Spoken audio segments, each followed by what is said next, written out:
Hello everyone. अगर आपको physics के कंसेप्ट और इसके एक्सप्रेशन समझने में दिक्कत होती है, न्यूमेरिकल सॉल्व नहीं हो पाती, बोर्ड एग्ज़ाम की तैयारी और उसके तगड़ी नोट्स के बारे पे सोच रहे हैं, आपकी ज़रूरत महसूस हो रही है, तो बिल्कुल आप सही चैनल पर हैं। यहाँ आपको इन सारे समस्याओं का समाधान मिलेगा। नमस्कार, मैं दीपक कुमार साव और बहुत बहुत स्वागत है आपका आपके इस यूट्यूब चैनल फिजिक्स डायरी पे। आज हम बात करेंगे क्लास 12th फिज़िक्स का पहला chapter electric charges and electric field. लेकिन उससे पहले आप अपनी नोटबुक और पेन रेडी कर लीजिए और चलिए आज का क्लास शुरू करते हैं। हम बात करेंगे आज के लेक्चर पे electric charge and electric fields. लेकिन उससे पहले हम देख लेते हैं कि क्लास 12 फिजिक्स में हमारे कौन कौन से चैप्टर हैं। इसको आप नोट डाउन कर लीजिएगा। तो पहला चैप्टर है electric charges and electric field. देखिए, इनमें से बहुत सारे चैप्टर हैं जिनसे आप रूबरू हैं, इससे पहले आप पढ़ के आए हैं। अगर आप जैक सीबीएसई बोर्ड से बिलोंग करते हैं तो आप इसे क्लास 9th और क्लास 10th में पढ़ चुके हैं कुछ चैप्टर। तो पहला चैप्टर जैसे electric charge and electric field, थोड़ी बहुत जानकारी आप लेके हुए आए हैं। दूसरा इलेक्ट्रोस्टैटिक पोटेंशियल एंड कैपेसिटेंस, ये भी थोड़ी बहुत पढ़ के आए हुए हैं आप। यहाँ पर हम लोग और भी गहराई से पढ़ेंगे और ये दोनों चैप्टर इलेक्ट्रोस्टैटिक के अंदर आता है। इलेक्ट्रोस्टैटिक क्या है इस पर भी आगे हम लोग बात कर लेंगे। चैप्टर 3 करेंट इलेक्ट्रिसिटी, विद्युत धारा, इसे भी आप थोड़ी बहुत पढ़ के आए हुए हैं। Chapter 4 moving charge and magnetism, आपके लिए थोड़ी बहुत नहीं होगी। चैप्टर 5 मैग्नेटिज्म एंड मैटर, ये भी आपके लिए थोड़ा नया होगा। चैप्टर 6 इलेक्ट्रोमैग्नेटिक इंडक्शन, ये थोड़ी बहुत आप पढ़ के आए हुए हैं, जहाँ पर आपने इलेक्ट्रिक जनरेटर के बारे में पढ़ा था। तो यहाँ भी आप उसी को पढ़ेंगे, लेकिन उनके साथ साथ और भी बहुत सारी चीज़ें हैं। 7th चैप्टर है अल्टरनेटिंग करंट, आपके लिए नया होने वाला है। चैप्टर 8 इलेक्ट्रोमैग्नेटिक वेव, ये आपके लिए नया होने वाला है। Chapter 9 ray optics and optical instrument, ये आप पढ़ के आए हुए हैं। वेब ऑप्टिक्स, ये आप नहीं पढ़े हैं, और ये जिस ब्रांच में आता है उस ब्रांच को कहते हैं ऑप्टिक्स। ये दोनों चैप्टर ऑप्टिक्स के अंडर आएगा। Chapter 11 dual nature of matter and radiation, ये आपके लिए नया होने वाला है। चैप्टर 12 एटम्स, ये आप पढ़े हुए हैं, क्लास 9 के केमिस्ट्री में पढ़ के आए हुए हैं आप। चैप्टर 13 न्यूक्लियर, ये आपके लिए नहीं होगी, थोड़ी बहुत आप जानकारी रखते हैं इसके विषय पे भी। और चैप्टर 14 सेमीकंडक्टर इलेक्ट्रॉनिक्स।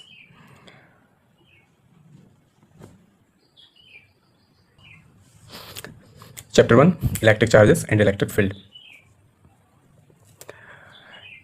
इनके हम कंटेंट देख लेते हैं कि हम इसमें कौन कौन से टॉपिक कवर करने वाले हैं। आज के लेक्चर पे हम इलेक्ट्रोस्टैटिक इंट्रोडक्शन, जिसका इंट्रोडक्शन है electric charge, conductor, insulator, dielectric, method of charging, basic properties of electric charge, comparison of properties of electric charge and mass, इन पे बात करने वाले हैं। आज के कंप्लीट लेक्चर इन्हीं टॉपिक्स पे होगा।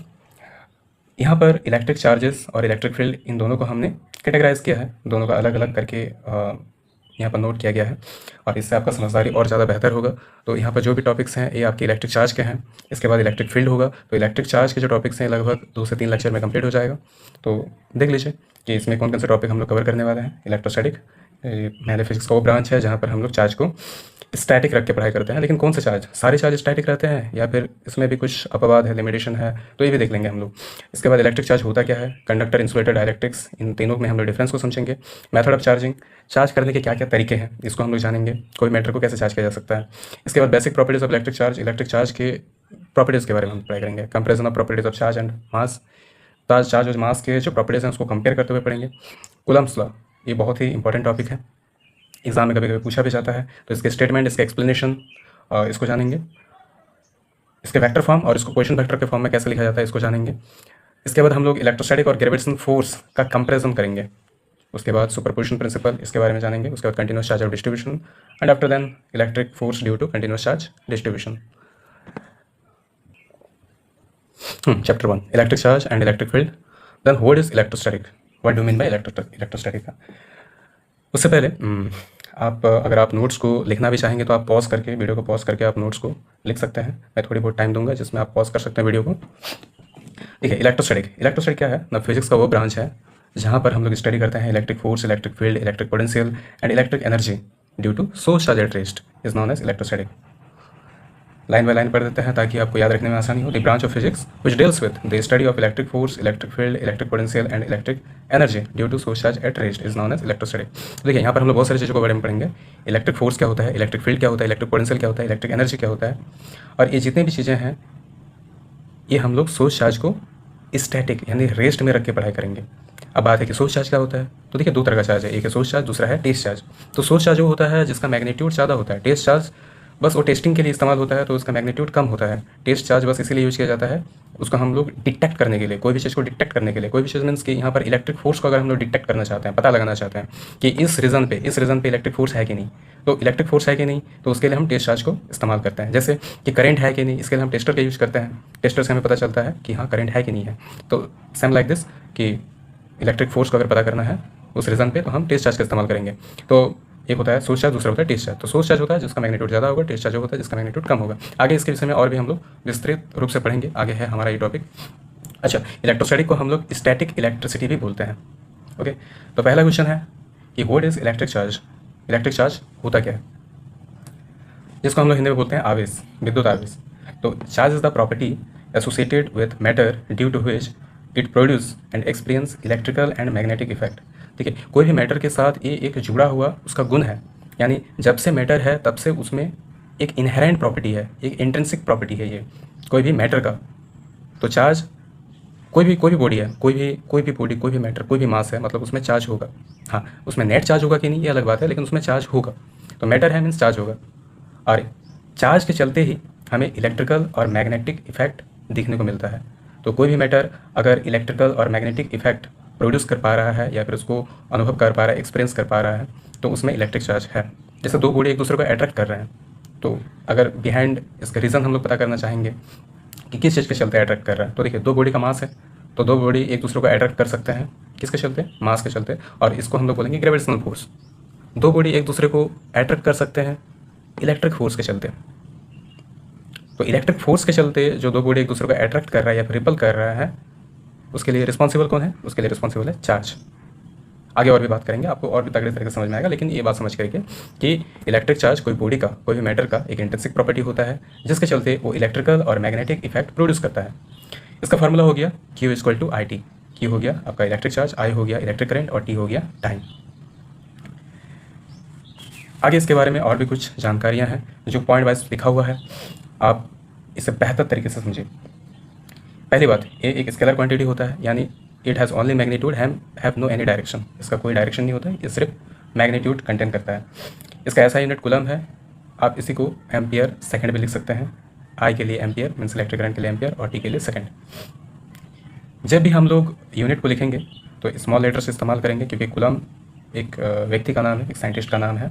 तो अगर हम कैपिटल से स्टार्ट करेंगे तो यूनिट नहीं, ये किसी का नाम हो जाएगा, इसलिए स्मॉल से स्टार्ट करना, इसको डिनोट करेंगे, रिप्रेजेंट करेंगे कैपिटल से, ये आपका यूनिट हो गया। दूसरा है इसका डायमेंशन फार्मूला। डायमेंशन फार्मूला आप यहाँ से देख सकते हैं, I के लिए ये आता है और T के लिए कैपिटल T आता है। तो I1 A1 और T भी 1 है, तो कैपिटल T1, इसी को हम M0 L0 T1 A1 भी लिख सकते हैं। Like mass, electric charge is an intrinsic property of proton and electrons, and only two type of charge have been discovered, positive and negative। तो मास की तरह जैसे कोई भी बॉडी का मास एक इंट्रिंसिक प्रॉपर्टी होता है, वैसे इलेक्ट्रिक चार्ज भी एक इंट्रिंसिक प्रॉपर्टी होता है। किसका, प्रोटॉन्स का, इलेक्ट्रॉन्स का। और ऐसे दो ही चार्ज डिस्कवर्ड हैं, एक है पॉजिटिव, दूसरा है नेगेटिव। Alright, clear. इसका neutron has no net electric charge. Neutron आप जानते हैं चार्जलेस होता है, इसमें कोई भी नेट इलेक्ट्रिक चार्ज नहीं होता है। इसका एक्सेस और deficiency of electrons in our body is cause of net charge on body. जो नेट चार्ज होता है कोई बॉडी में, वो किसके चलते होता है, वो या तो इलेक्ट्रॉन के ज़्यादा होने से या फिर इलेक्ट्रॉन के कम होने से नेट चार्ज कोई भी बॉडी में देखने को मिलता है। चलिए इसे हम समझते हैं लिख करके। इसे हम आगे पढ़ने वाले थे, लेकिन आप बस इसमें फोकस करिएगा, आगे हम ये सब चीज़ें सब पढ़ेंगे। देखिए कोई भी बॉडी जो होता है इलेक्ट्रिकली न्यूट्रल होता है, यानी हम जानते हैं कि ऐसे सारे बॉडी, जितने भी बॉडी हैं, जितने भी मैटर में इलेक्ट्रॉन, प्रोटॉन, न्यूट्रॉन ये रहते हैं। न्यूट्रॉन तो चलिए चार्जलेस होता है, लेकिन इलेक्ट्रॉन और प्रोटॉन पर क्या सीन है ना, जितने नंबर ऑफ प्रोटॉन होते हैं उतने ही नंबर ऑफ इलेक्ट्रॉन होते हैं, आप जानते हैं। तो एक बॉडी हुआ जिसमें 4 प्रोटॉन मान के चलते हैं, ऐसे नहीं होगा, तो 4 प्रोटॉन है और 4 इलेक्ट्रॉन है, तो ये जो बॉडी है ये इलेक्ट्रिकली न्यूट्रल है। जितने नंबर ऑफ प्रोटॉन उतने ही नंबर ऑफ इलेक्ट्रॉन होते हैं, ये होते हैं। यहाँ पर भी 1 2 3 4 5 6 7 8 प्रोटॉन है और 8 इलेक्ट्रॉन है, तो ये भी बॉडी चार्जलेस ही हुआ। नेट इलेक्ट्रिक चार्ज इसमें 0 है, ऐसे में चार्ज है लेकिन नेट इलेक्ट्रिक चार्ज इसमें 0 है। अगर इन दो बॉडी को हम लोग चार्ज करना चाहते हैं तो हमें क्या करना होगा, यहाँ में से अगर 2 इलेक्ट्रॉन निकल जाए तो यहाँ पर प्रोटॉन की संख्या इलेक्ट्रॉन के मुकाबले ज़्यादा होगी, तो 2 प्रोटॉन 2 इलेक्ट्रॉन के जरिए तो न्यूट्रलाइज हो जाएगा, लेकिन 2 इलेक्ट्रॉन जो कि निकल चुका है, तो इन 2 प्रोटॉन के चलते इस बॉडी का नेट चार्ज पॉजिटिव हो जाएगा। आपको समझ में आ गया हो। सिमिलर यहाँ पर भी तो हम इस दो बॉडी को इसलिए यहाँ लिखे हैं क्योंकि आगे में हम लोग मेथड ऑफ चार्जिंग में पढ़ेंगे कि दो बॉडी को अगर रब करेंगे तो हमें ये सीन देखने को मिलेगा। तो आप यहाँ पर देख सकते हैं दो बॉडी को अगर हम लोग रब करने के बाद वन रब तो हमें यहाँ पर 2 इलेक्ट्रॉन का डिफिशिएंसी मिला और यहाँ पर 2 इलेक्ट्रॉन का इफिशिएंसी मिला, यानी एक्सेस ऑफ इलेक्ट्रॉन और deficiency of electron make the body charge. तो ये पॉजिटिवली चार्ज हो गया, ये नेगेटिवली चार्ज हो गया। तो वही है एक्सेस और deficiency of electron in a body is cause of net electric charge on a body. After that Millikan determined quanta of charge and estimate it to be equal to charge of electron and it is 1.6 into 10⁻⁻19 coulomb. सबसे पहले Millikan ने बोला कि electric charge होता है वो quantized होता है और मतलब सबसे कम जो इलेक्ट्रिक चार्ज हो सकता है वो इतना हो सकता है 1.6 into 10⁻⁻19 कूलम। इससे कम इलेक्ट्रिक चार्ज पॉसिबल नहीं है, यानी that is quanta of electric charge, मान that is packet of electric charge, इससे कम नहीं हो सकता। that is charge below E equal to 1.6 into 10⁻⁻19 coulomb is not possible. इसके नीचे चार्ज पॉसिबल नहीं है और इसी को हम लोग कहते हैं एलिमेंट्री चार्ज।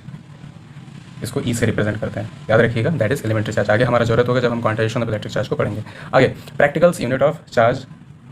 प्रैक्टिकल्स यूनिट क्या है? Ampere hour. जैसे ऐसा यूनिट क्या था? एम्पियर सेकंड था। प्रैक्टिकल यूनिट है आपका एम्पियर आवर और ये होता है 3600 कूलम, 3600 कूलम। फाराडे भी होता है और एक फाराडे जो होता है वो 96,500 कूलम के बराबर होता है। याद रखना है ये सब चीज़ों को। इसका जो सीजीएस यूनिट होता है वो होता है स्टेट कूलम और इसको हम लोग इलेक्ट्रोस्टैटिक यूनिट से भी जानते हैं। तो इसे इस तरह से लिखा जाता है स्टेट सी और ESU। तो 1 कूलम जो होता है कितना स्टेट कूलम के बराबर होता है? 3 × 10⁹ statcoulomb. After then absolute coulomb, ये भी आपका प्रैक्टिकल यूनिट सीजीएस यूनिट में ही आएगा। तो 1 एब्सोल्यूट यूनिट जो होता है 10 कूलम होता है। तो आप इसमें कंपेयर कर सकते हैं कि कौन ज़्यादा बड़ा यूनिट है। तो absolute coulomb is the biggest unit among all this. Like charge ripple each other and unlike charge attract each other. ये तो आप जानते हैं, ये प्रॉपर्टी है कि सेम चार्ज एक दूसरे को रिपल करते हैं और अनलाइक चार्ज, अलग अलग चार्ज, माने एक पॉजिटिव हो गया दूसरा नेगेटिव हो गया, ये दोनों को अट्रैक्ट करते हैं। लाइक चार्ज मीन्स दोनों पॉजिटिव या फिर दोनों नेगेटिव, ये दोनों एक दूसरे को रिपल करेंगे। कुछ नोट पॉइंट है, नोट पॉइंट बड़ा इंपॉर्टेंट होता है क्योंकि ये आपको MCQ के लिए हेल्प करेगा। नोट पॉइंट क्या है? Charge of fundamental particle like electron, proton, etc. is their internal characteristics, while charge on body depends on the number of protons and electrons inside the body. Charge fundamental particle का जो charge होता है वो एक internal character है, यानी electron का charge जैसे नेगेटिव होता है, प्रोटॉन का चार्ज जैसे पॉजिटिव होता है, ये उनका इंटरनल कैरेक्टर है। यानी इलेक्ट्रॉन प्रोटॉन जब से एग्जिस्ट कर रहे हैं तब से उनमें वो चार्ज है। लेकिन किसी बॉडी का जो चार्ज है वो डिपेंड करता है प्रोटॉन की संख्या और इलेक्ट्रॉन की संख्या पे। और इसका मतलब कि अगर कोई बॉडी पॉजिटिवली चार्ज्ड है यानी उसमें प्रोटॉन की संख्या ज़्यादा है, कोई बॉडी अगर नेगेटिवली चार्ज्ड है यानी उसमें इलेक्ट्रॉन की संख्या ज़्यादा है। चलिए आगे वाला पॉइंट, ठीक है, ये नोट पॉइंट 2 है, ये बड़ा इंटरेस्टिंग है। अगर कोई चार्ज रेस्ट पे है तो वो सिर्फ इलेक्ट्रिक फील्ड प्रोड्यूस करेगा। V = 0, that is charge is at rest. ये आपका चार्ज है, पॉजिटिव चार्ज, या रेस्ट पे है तो ये सिर्फ इलेक्ट्रिक फील्ड ही प्रोड्यूस कर पाएगा। अगर कोई चार्ज कांस्टेंट वेलोसिटी से मूव कर रहा है यानी उसमें एक्सेलरेशन नहीं है, एक्सेलरेशन 0 है, तो वो दोनों ही तरह का इलेक्ट्रिक फील्ड को प्रोड्यूस करेगा, दोनों ही तरह का फील्ड को प्रोड्यूस करेगा, इलेक्ट्रिक फील्ड को भी और मैग्नेटिक फील्ड को भी। लेकिन उसमें से कोई भी रेडिएशन नहीं होगा, यानी बॉडी रेडिएट नहीं करेगा कोई भी रेडिएशन। अगर कोई चार्ज कांस्टेंट वेलोसिटी से मूव नहीं कर रहा है, इसका मतलब कि चार्ज एक्सलरेट हो रहा है, यानी उसका वेलोसिटी पर यूनिट टाइम पे चेंज होते हुए जा रहा है, देन वो इलेक्ट्रिक फील्ड भी प्रोड्यूस करेगा, मैग्नेटिक फील्ड भी प्रोड्यूस करेगा और वो इलेक्ट्रोमैग्नेटिक वेव रेडिएट करेगा। यानी जो भी हम लाइट वगैरह देखते हैं, जैसे लाइट भी क्या है, इलेक्ट्रोमैग्नेटिक वेव है, और भी जैसे एक्स-रे, गामा रे, उसके बाद आपका अल्ट्रावायलेट रे, इंफ्रारेड रे, ये तो विजिबल हो गया आपका विजिबल रे, फिर आपका माइक्रोवेव, रेडियो वेव, ये जितने भी तरह के इलेक्ट्रोमैग्नेटिक वेव हैं ये एक्सलरेटेड चार्ज पार्टिकल के जरिए प्रोड्यूस हो रहे हैं। राइट, चलिए नेक्स्ट क्वेश्चन में बढ़ते हैं। क्वेश्चन नंबर 2, कंडक्टर, इंसुलेटर, और इसी में हम लोग पढ़ लेंगे डाइलेक्ट्रिक्स। तो कंडक्टर क्या होता है? The materials which allow flow of electric charge through them easily are called conductors. तो वैसे मटेरियल जो अपने से होकर इलेक्ट्रिक चार्ज को इजीली फ्लो करने देते हैं तो उनको हम लोग कंडक्टर्स कहते हैं। Outer electrons of each atom molecules are weakly bound and there are large number of free electrons. आप जानते हैं कि एक जो एटम होता है उसमें एक न्यूक्लियस होता है, उसके चारों और बहुत सारे ऑर्बिट होते हैं जहाँ पर इलेक्ट्रॉन्स घूमते हैं। तो सबसे आउटर वाला जो ऑर्बिट होता है उसके जो इलेक्ट्रॉन्स होते हैं वो वीकली बाउंड होगा। तो जिन मैटर्स में ऐसे इलेक्ट्रॉन्स पाए जाते हैं जो माने आउटर वाले इलेक्ट्रॉन्स जो वीकली बाउंड होते हैं, उन मैटर्स में फ्री इलेक्ट्रॉन्स की संख्या भी ज़्यादा होती है और उन्हें हम कहते हैं कंडक्टर। देखिए समझने के लिए, ये हो गया न्यूक्लियस और ये हो गया उसके ऑर्बिट, ये हो गया के एल एम, इसके बाद एन, इस तरह से आपके सेल्स हैं, ऑर्बिट हैं। तो ये न्यूक्लियस हो गया, उसके चारों ओर इलेक्ट्रॉन्स हैं। तो आउटर जो ऑर्बिट वाले इलेक्ट्रॉन्स होंगे, इसको आउटर इलेक्ट्रॉन्स भी कर सकते हैं, ये वीकली बाउंड होता है। तो जिन तरह के मैटर्स में वीकली बाउंड होंगे उनमें large number of free electrons होंगे, यानी यही सब फ्री इलेक्ट्रॉन्स होगा, और उन तरह के मैटर्स को हम लोग बोलेंगे कंडक्टर। एग्जाम्पल के लिए मेटल, जितने भी तरह का मेटल हो गया, जैसे iron, aluminium, copper, silver, gold, all this are conductors, good conductors. Silver is a good conductor. इसके बाद earth, human body, aqua solution of salt, base, acid, ये जितने भी हैं ये कंडक्टर्स हैं। इंसुलेटर कौन होते हैं? Material which do not allow the flow of electric charge through them are called the insulators. तो वो जिनसे होके इलेक्ट्रिक चार्ज इजीली फ्लो नहीं हो पाते उनको हम लोग इंसुलेटर बोलते हैं। Negligibly small number of free electrons और नो फ्री इलेक्ट्रॉन्स, यानी उसमें लगभग बहुत कम फ्री इलेक्ट्रॉन्स होंगे या फिर फ्री इलेक्ट्रॉन्स होंगे ही नहीं। एग्जाम्पल के लिए glass, hard rubber and plastic, paraffin works, PVC, nylon, dry wood etcetera, all these are insulators. देखिए नोट पॉइंट है जहाँ पर मैंने डायलेक्ट्रिक्स के बारे में लिखा है। डायलेक्ट्रिक्स क्या होता है ना, डायलेक्ट्रिक्स जो होता है वो एक तरह का इंसुलेटर ही होता है। तो all dielectrics are insulator but not all insulators are dielectric. तो कुछ इंसुलेटर होते हैं जो डायलेक्ट्रिक्स होते हैं, लेकिन सारे इंसुलेटर डायलेक्ट्रिक्स नहीं होंगे। तो कौन से इंसुलेटर होते हैं जो डायलेक्ट्रिक्स होते हैं? मैंने डायलेक्ट्रिक्स कोई नया चीज़ नहीं है, बल्कि वो इंसुलेटर ही होता है, लेकिन कुछ पर्टिकुलर इंसुलेटर्स को ही डायलेक्ट्रिक हम लोग बोलते हैं। और डायलेक्ट्रिक्स समझ लीजिए, क्योंकि ये आने वाले जितने भी लेक्चर होंगे उसमें आपको देखने को मिलेगा। तो dielectric is a specific type of insulator that does not conduct electricity but store electrical energy through the process of polarization when exposed on the electric field.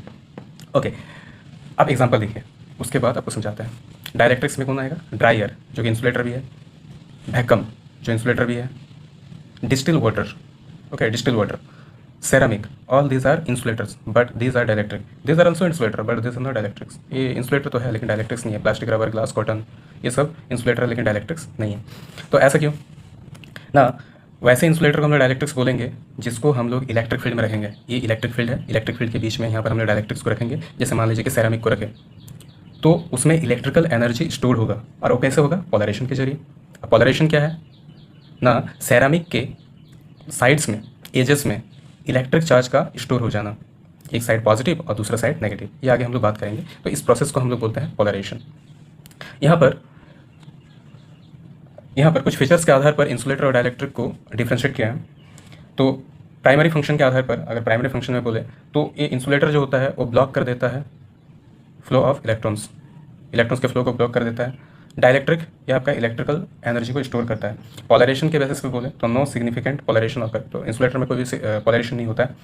Dielectric become materials become polarized that is develop dipoles in electric field. तो अगर electric field में हम लोग रखेंगे तो जो dielectric होता है पोलराइज हो जाता है, यानी उनमें डाइपोल्स डेवलप होते हैं। अब डाइपोल्स क्या होता है, ये सारी चीज़ आगे पढ़ेंगे हम लोग। एग्जाम्पल के लिए आप देख ही ली, नोट कर लीजिए। Let comes to the new question, one more interesting question. What are method of charging? तो explain various method of charging of material. Material को हम लोग कैसे चार्ज कर सकते हैं, बड़ा इंटरेस्टिंग है। देखिए आपको एक नया चीज़ सीखने को मिलेगा। आप अभी तक यही जानते हैं कि दो बॉडी को रब करेंगे तो वो चार्ज हो सकता है। आपने बचपन में बहुत सारे ऐसे एक्सपेरिमेंट किए होंगे। जैसे आप ये जो पेन है इसके रिफिल को निकाल के जब बालों में घिसते हैं, या अमूमन ठंडे के दिनों में देखने को मिलता है। क्यों होता है ठंडे के दिनों में, ये भी बताएंगे आगे।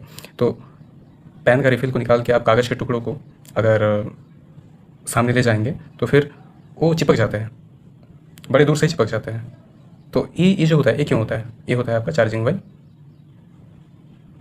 फ्रिक्शन के चलते। चलिए करके भी देखेंगे, आगे बढ़ते हैं। A material can be electrified or electrically charged if some charge is given to the material or taken out of the material. आगे भी हम लोग बात कर चुके हैं। Excess of or deficiency of electrons in a body get the body charge. कोई भी बॉडी में अगर एक इलेक्ट्रॉन का इफिशिएंसी होगा या फिर डिफिशिएंसी होगा, चार्ज का ही बोल देते हैं क्योंकि प्रोटॉन, लेकिन प्रोटॉन को उस तरह से पुट करना मुश्किल है। तो इलेक्ट्रॉन को इजीली हम लोग कोई बॉडी से निकाल सकते हैं, दे सकते हैं। तो कोई भी चार्ज को कोई बॉडी से अगर हम लोग निकालें या फिर उसको दें तो वो बॉडी इलेक्ट्रीफाइड हो जाती है, इलेक्ट्रिकली चार्ज हो जाती है। तो किस तरह से देंगे हम, उसके मेथड क्या है? तो 3 मेथड है। पहला हम लोग पढ़ेंगे चार्जिंग बाय फ्रिक्शन, दूसरा हम लोग पढ़ेंगे चार्जिंग बाय इंडक्शन और तीसरा हम लोग पढ़ेंगे charging by conduction. Okay, charging by friction क्या होता है? इसको हम लोग फ्रिक्शनल इलेक्ट्रिफिकेशन भी बोल सकते हैं। तो if we rub to suitable material under suitable condition, electrons are transferred from one to other material. अगर हम लोग दो सुइटेबल मटेरियल को, सुइटेबल मटेरियल का मतलब हो गया कि किसी के साथ भी किसी को रब करने से देखने को नहीं मिल सकता। जैसे कि कम के साथ हेयर को अगर हम लोग कंघी को अपने बालों में फेरें, कंघी करें, तो उसमें रबिंग होता है, फ्रिक्शन होता है, इसके चलते दोनों बॉडी चार्ज हो जाते हैं, हमारा कंघी भी और हमारा हेयर भी। Under suitable condition, suitable condition का मतलब क्या हो गया कि जैसे अभी ठंडे के दिन, गर्मी के दिन, बरसात के दिन, कौन सा कंडीशन में आप कर रहे हैं? अगर आप बरसात और गर्मी में करना चाहेंगे तो बालों में ऐसी नमी होता है, ड्राई हेयर नहीं होता है, तो पूरा जो हमारा वातावरण ही मॉइस्चर होता है, तो मॉइस्चर में अगर करिएगा तो आपको ये देखने को नहीं मिल सकता है, ये बड़ा टफ है देखना। अगर आप ड्राई एयर में करिएगा, ड्राई के दिनों में करिएगा, जैसे ठंडे के दिनों में ड्राई होता है, तो उस समय आपको देखने को मिल सकता है। तो आपको कंडीशन, सुइटेबल कंडीशन यानी मॉइस्चर नहीं होना चाहिए। तो इलेक्ट्रॉन एक बॉडी से दूसरे बॉडी में ट्रांसफ़र होते हैं। कैसे? देखिए, यहाँ पर थोड़ी देर पहले हमने बात किया था, 4 प्रोटॉन है, 4 इलेक्ट्रॉन है, तो ये बॉडी इलेक्ट्रिकली न्यूट्रल है, ये बॉडी भी इलेक्ट्रिकली न्यूट्रल है, क्योंकि इतना जितना प्रोटॉन उतने ही इलेक्ट्रॉन है, तो बहुत न्यूट्रल। तो जब रब करते हैं तो दोनों तरफ से ही चार्ज का इधर उधर होना होता है। यानी इधर से मान लीजिए 3 चार्ज आ गया इधर और यहाँ से 2 चार्ज चला गया या फिर 1 चार्ज चला गया उधर, मान के चलते हैं यहाँ से 3 चार्ज आ गया, मतलब 3 इलेक्ट्रॉन आ गया इस बॉडी में और यहाँ से 1 इलेक्ट्रॉन चला गया इस बॉडी में। मतलब दोनों बॉडी को रब करेंगे, ऐसा थोड़ी ना है कि इसी बॉडी से आएगा, इस बॉडी से इस बॉडी में नहीं जा सकता है। तो इस बॉडी से इस बॉडी में 3 इलेक्ट्रॉन आ गया, इस बॉडी से इस बॉडी में 1 इलेक्ट्रॉन चला गया, यानी अल्टीमेटली यहाँ से 2 इलेक्ट्रॉन यहाँ आया, क्योंकि 3 इलेक्ट्रॉन आया था, 1 इलेक्ट्रॉन चला ही गया यहाँ से यहाँ, तो अल्टीमेटली यहाँ से 2 ही इलेक्ट्रॉन आया बोल सकते हैं। तो 2 इलेक्ट्रॉन यहाँ से यहाँ चला गया और यहाँ पर 2 इलेक्ट्रॉन बच गया, तो ये 2 इलेक्ट्रॉन 2 प्रोटॉन को न्यूट्रलाइज करेंगे तो 2 प्रोटॉन बच जाएगा। तो इसलिए ये वाला बॉडी पॉजिटिवली चार्ज कहलाएगा और ये वाला बॉडी नेगेटिवली चार्ज कहलाएगा, क्योंकि इसमें इलेक्ट्रॉन की संख्या ज़्यादा होंगी, यहाँ प्रोटॉन की संख्या ज़्यादा होंगी। ओके, तो यहाँ पर कौन सा बॉडी कौन सा चार्ज को एक्वायर करता है देखते हैं। तो ये बाय एक्सपेरिमेंट हुआ है, ऐसे ही नहीं लिखा गया है। तो पॉजिटिव चार्ज और ये नेगेटिव चार्ज बॉडी। तो अगर ग्लास रोड को सिल्क क्लॉथ के साथ, यानी कांच जो होता है, कांच का रॉड को अगर हम लोग सिल्क का कपड़ा के साथ उसको रब करेंगे तो ग्लास रॉड बन जाएगा पॉजिटिवली चार्ज और सिल्क क्लॉथ बन जाएगा नेगेटिवली चार्ज। ड्राई हेयर कम, थोड़ी देर पहले जो एग्जांपल दे रहे थे, तो हमारा कंघी बन जाएगा पॉजिटिव चार्ज और हमारा जो बाल होगा वो पॉजिटिवली चार्ज हो जाएगा और कंघी नेगेटिवली चार्ज हो जाएगा। Cat skin and ebonite rod, cat मतलब बिल्ली का जो स्किन है उसको अगर रब किया जाए एबोनाइट रॉड के साथ तो cat skin positive charge acquire करेगा और ebonite rod negative charge acquire करेगा। वुलन क्लॉथ को अगर हम लोग रबर शूज़ के साथ या फिर एम्बर के साथ या फिर प्लास्टिक ऑब्जेक्ट के साथ रब करेंगे तो woollen cloth positive charge acquire करेगा और रबर शूज़, एम्बर या फिर प्लास्टिक ऑब्जेक्ट ये नेगेटिव चार्ज एक्वायर करेगा। अब बात है कि चार्ज दिखते तो है नहीं, तो पता कैसे चलता है कि कौन सा पॉजिटिव हो गया कौन सा नेगेटिव हो गया। जैसे हम कंघी किए हमारे बालों में कंघी किए तो कंघी पॉजिटिव हो गया कैसे, कंघी नेगेटिव हो गया कैसे पता चला और बाल पॉजिटिव हो गया कैसे पता चला, क्वेश्चन है। देखिए, अगर चार्ज ट्रांसफ़र हो रहा है, जैसे इलेक्ट्रॉन ट्रांसफ़र हो रहा है, इलेक्ट्रॉन कहाँ से ट्रांसफ़र होगा? अगर ये पॉजिटिव चार्ज हो गया हेयर, तो हेयर से इलेक्ट्रॉन ज़्यादा गया होगा किस में? कम में। तो अगर यहाँ से चार्ज जा रहा है, इलेक्ट्रॉन जा रहा है, तो इलेक्ट्रॉन का भी अपना एक सिग्निफिकेंट मास है 9.1 × 10⁻³ kg। भाई जितना भी हो लेकिन कम ही है, लेकिन है तो ये जो चार्ज गया मीन्स मास भी गया। तो कहीं से अगर मास घट रहा है तो हमको समझना होगा कि वो बॉडी पॉजिटिव चार्ज एक्वायर कर रहा है, यानी वहाँ से इलेक्ट्रॉन जा रहे हैं तो वहाँ मास घट रहा है तो बॉडी पॉजिटिव चार्ज हो गया, और जहाँ पर मास बढ़ रहा है वो हो गया नेगेटिव चार्ज। तो इस तरह से हम पता लगा सकते हैं। लेकिन फिर भी इसको हम लोग जितने ईजिली बोल रहे हैं, ये इतना ईजिली पता लगाना संभव तो होता नहीं है, तो इसको बहुत ही सूक्ष्म, बहुत ही माइक्रोस्कोपिक वे में पता लगाया जाता है। चलिए आते हैं दूसरे मेथड पे, चार्जिंग बाय इंडक्शन। इसको हम लोग इलेक्ट्रोस्टैटिक इंडक्शन भी बोल सकते हैं। तो लाइन वाइज पढ़ते हैं, इसके बाद डिस्कस करते हैं। If A charge body is brought near a neutral body, अगर हम लोग एक चार्ज बॉडी को, यानी एक बॉडी जो चार्ज है, एक बॉडी चार्ज है और दूसरा अनचार्ज है यानी न्यूट्रल बॉडी है, अगर दोनों को एक दूसरे के सामने लाते हैं, charge body will attract positive charge and ripple similar charge present in neutral body. तो चार्ज बॉडी क्या करेगा? अट्रैक्ट करेगा ऑपोजिट चार्ज को। अगर हमारा बॉडी पॉजिटिव चार्ज वाला है, जैसे यहाँ पर फिगर में, फोटो में दिखाया गया है कि ये हमारा पॉजिटिव चार्ज बॉडी है और ये हमारा न्यूट्रल बॉडी है, तो अगर हम लोग इस पॉजिटिव चार्ज बॉडी को न्यूट्रल बॉडी के सामने ले जाएंगे, आप देख सकते हैं न्यूट्रल बॉडी किस तरह से है ना, जितने यहाँ पर इलेक्ट्रॉन्स हैं उतने ही यहाँ पर प्रोटॉन्स हैं, तो यहाँ पर नेट चार्ज जीरो हो गया। तो अगर पॉजिटिव चार्ज को न्यूट्रल बॉडी के सामने ले जाएंगे तो ये पॉजिटिव चार्ज जितने भी नेगेटिव चार्ज को, यानी पॉजिटिव चार्ज के लिए ऑपोजिट कौन सा होगा, नेगेटिव होगा, तो जितने भी ऑपोजिट चार्ज को अपने और अट्रैक्ट कर लेंगे। तो ये चीज़ यहाँ पर लिखा हुआ है कि charge body will attract opposite charge and ripple similar charge present in neutral body. तो जो सिमिलर चार्ज है यानी पॉजिटिव को रिपल कर देगा। एज अ रिजल्ट इससे होगा क्या, one side of the neutral body become negative while other positive. तो एक साइड जो होगा बॉडी का वो नेगेटिव हो जाएगा, दूसरा साइड हो जाएगा positive. This process is called electrostatic induction, और इसी प्रोसेस को इलेक्ट्रोस्टैटिक इंडक्शन भी बोलते हैं। स्टेप क्या है, किस तरह से चार्ज किया जा सकता है, तो इस तरह से सामने लाएंगे पहले। उसके बाद जो बॉडी को हमें चार्ज करना है उसको हम लोग कर देंगे अर्थिंग, तो कनेक्टेड टू अर्थ। इससे क्या होगा, इससे ये होगा कि अर्थ में जो इलेक्ट्रॉन्स हैं वो अपने हायर पोटेंशियल की ओर भागेंगे। तो इलेक्ट्रॉन के लिए हायर पोटेंशियल कौन सा होगा, जहाँ पर पॉजिटिव चार्ज एक्यूमुलेट होगा। तो यहाँ पर जो बोला गया था बहुत सारे जो पॉजिटिव चार्ज एक्यूमुलेट है, ये इलेक्ट्रॉन्स के लिए हायर पोटेंशियल रीजन हो जाएगा। तो सारे इलेक्ट्रॉन्स अर्थ से इस बॉडी में मूव करेंगे, इस बॉडी में जाएंगे, और जितने भी पॉजिटिव चार्ज हैं सबको न्यूट्रलाइज कर देंगे। तो यहाँ से पॉजिटिव चार्ज गायब। तो जो बचा बॉडी में वो क्या है, नेगेटिव चार्ज। तो नेगेटिव चार्ज ये बॉडी हो जाएगा। यहाँ पर मैंने बहुत सारा नेगेटिव चार्ज को दिखा दिया है। एक्चुअली इसके बाद वाला स्टेप है, I mean to say that कि इसको हटा दीजिए, अब अगला है। तो इतना ही फिगर बनाइएगा, इसके बाद डायरेक्ट अगला बनाइएगा, इसको छोड़ दीजिएगा। अगर बनाएगा भी तो कोई दिक्कत नहीं। एक्चुअली एक कन्फ्यूजन हो सकता है जो आगे मैं बताऊँगा, लेकिन उतना कन्फ्यूज नहीं होना है। कुछ पॉइंट है, देखिए इन पॉइंट्स को याद रखना बड़ी जरूरी है, और ये आपका MCQ पर्पज से भी इंपॉर्टेंट है। पहला point, inducing body neither gain और लॉस चार्ज। इंड्यूसिंग बॉडी कौन सा होगा, दिस बॉडी, जो चार्जिंग बॉडी होगा उसी को कहेंगे हम लोग इंड्यूसिंग बॉडी। तो ये जो इंड्यूसिंग बॉडी होगा ये ना तो चार्ज को गेन करेगा ना ही लूज करेगा। आप देख ही सकते हैं पहले जितना इसमें चार्ज था उतना ही अभी भी चार्ज है। एक स्क्रीनशॉट ले लीजिए या फिर इसको नोट कर लीजिए पॉज करके, देखिए ये फिगर। ओके, दूसरा, the nature of induced charge is always opposite to that of inducing charge. Induced charge जो होगा वो हमेशा ही अपोजिट होगा इंड्यूसिंग चार्ज का। यानी यहाँ पर इंड्यूसिंग चार्ज क्या है, पॉजिटिव है। तो यहाँ जो चार्ज इंड्यूस्ड हुआ वो इंड्यूस्ड क्या है, इंड्यूस्ड चार्ज क्या है, नेगेटिव है, तो उसका हमेशा अपोजिट होगा। तो इंड्यूसिंग चार्ज के अपोजिट होगा induced charge. After then, induced charge can be lesser or equal to the inducing charge but never greater. Okay, यही मैं बताना चाह रहा था कि इंड्यूस्ड चार्ज जो होगा वो इंड्यूसिंग चार्ज के या तो बराबर हो सकता है या फिर उससे हमेशा कम होगा, लेकिन कभी भी ज़्यादा नहीं होगा। तो आपको यहाँ पर थोड़ा बहुत देखने में ऐसा लग सकता है कि यहाँ पर अगर इंड्यूस्ड चार्ज का बात करें तो 1 2 3 4 5 6 7 8 दिख रहा है, लेकिन यहाँ पर तो 8 से ज़्यादा दिख रहा है इंड्यूस्ड चार्ज। राइट, नहीं, आप यहाँ मत देखिए, आप यहाँ देखिए 1 2 3 4 5 6 7 8, और इंड्यूस्ड चार्ज कितना है, 1 2 3 4 5। तो इंड्यूसिंग चार्ज से इंड्यूस्ड चार्ज कम ही होगा।